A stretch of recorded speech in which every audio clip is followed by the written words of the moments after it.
तो हमारे साथ सभी खास मेहमान इस वक्त जुड़ गए हैं। Lieutenant general Rajendra Singh, retired जो कि डिफेंस एक्सपर्ट हैं, वो हमारे साथ जुड़ गए हैं। साथ ही जीजे सिंह साहब जुड़ गए हैं, डिफेंस एक्सपर्ट हैं, फॉर्मर नेवी अफसर हैं। वहीं हमारे साथ मेजर रिटायर्ड महमूद अली शाह हैं, रक्षा विशेषज्ञ। ब्रिगेडियर विनोद दत्ता साहब जुड़ गए हैं।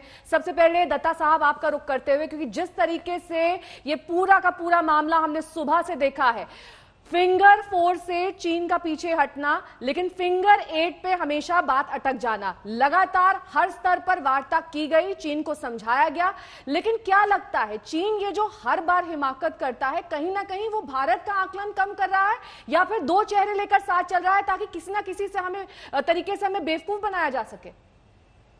देखिए, आपने ठीक कहा कि चीन की जो रीडिंग है भारत के बारे में, या जो इंटरनेशनल लेवल पे हम शायद चीन को कहीं ये इम्प्रेशन दे रहे हैं कि हम इस तरह की जो हिमाकत है उसको हम बर्दाश्त करेंगे, या हम क्योंकि शांति प्रिय देश हैं तो हम इस तरह की चीज़ों को काफ़ी समय तक ले सकते हैं। लेकिन अब ये समय आ गया है। देखिए, चाइना ने बड़ी सोची समझी हुई रणनीति के अंदर ये ट्रांसग्रेशन किए हैं। उसने 5 या 6 जगह ऐसी चुनी हैं जो बड़े हाई वैल्यू टारगेट्स हैं, या स्ट्रेटेजिक पॉइंट ऑफ व्यू से उसने इन जगहों का चुनाव किया है। तो हमारा हमारी जो रणनीति है या जो हमारी सोच है वो ये होनी चाहिए कि हम एक एग्रेसिव डिफेंस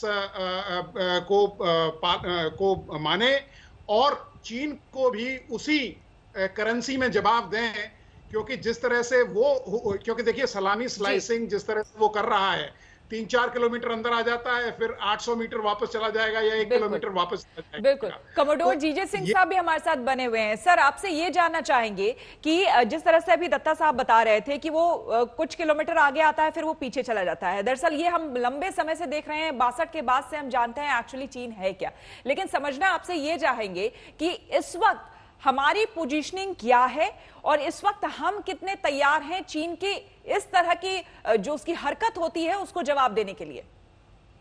देखिए, तैयारी तो हमारी पूरी की पूरी है, मगर जो आपने पोजीशनिंग की बात कही है वो पोजीशनिंग को ही इंप्रूव कर रहे हैं।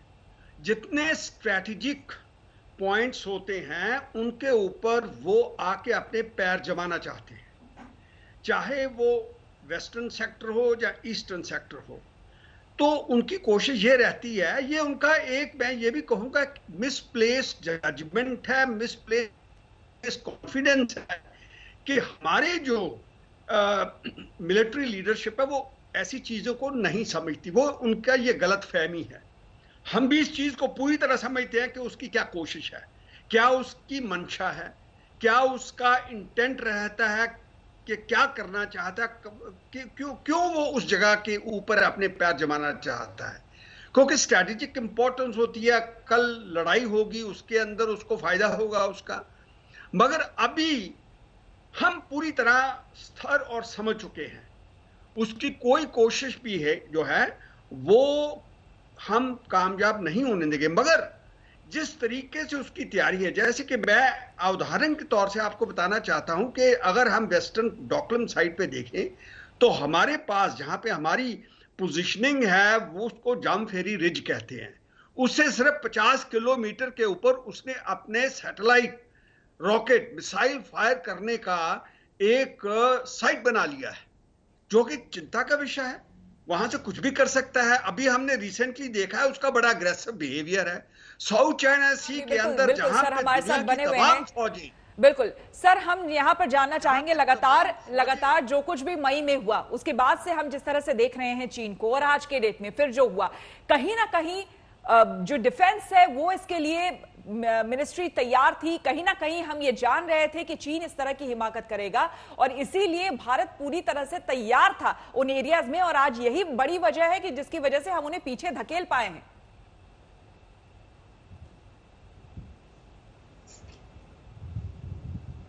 राजेंद्र सिंह साहब। हाँ जी, आपने जो कहा है ये बिल्कुल ठीक है। और चीन ने जो शुरू में एक कंसंट्रेशन ऑफ ट्रूप्स उधर किया, अपनी जो डिविजन्स लाए एक्साइज के नाम पर। उसके बाद हमारा रिएक्शन बहुत स्विफ्ट रहा।